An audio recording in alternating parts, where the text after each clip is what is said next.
Pod chvíľou sa vraciam k písmenkovej sérii A a B už mám a dnes k ním pridávam C. Úvodné písmeno vycentrujem pravítkom a šablónou a potom vykreslím štecovým perom. Trochu to pripomína klaviatúru, ale zdanie klame.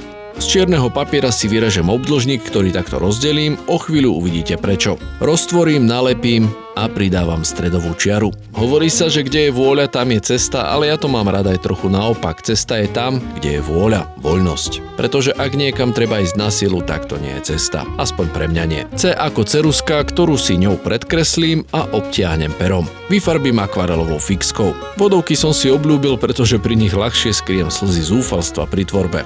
Cerusku takto dokončím a pridám samozrejme aj poštovú známku, táto je z Brazílie. Tá vôľa je podstatná, tak ju zvýrazním. Toto sem dávam, aby bolo jasné, že je to C a nie 3/4 na kruh. Video z výroby tejto mojej pečiatky nájdete medzi mojimi staršími videami. K C a jeden môj aforizmus a ďalšia známka je z Kanady. Dobre popritláčam, ešte pridám takéto zarovnania a poďme na repliku z mojej obľúbenej hry Švestka od Zimmermanov. K neduhom stáří postihujícim hlavne intelektuáli patrí zejména dvě vady komplementárne spojené. Sú to neschopnosť udržet myšlenku a neschopnosť myšlenku opustiť. Ešte sa podpíšem pečiatkou s mojimi iniciálmi, posledné ťahy a C je celé. Ďakujem, že vás moje videá bavia aj za vaše komentáre. Ahojte.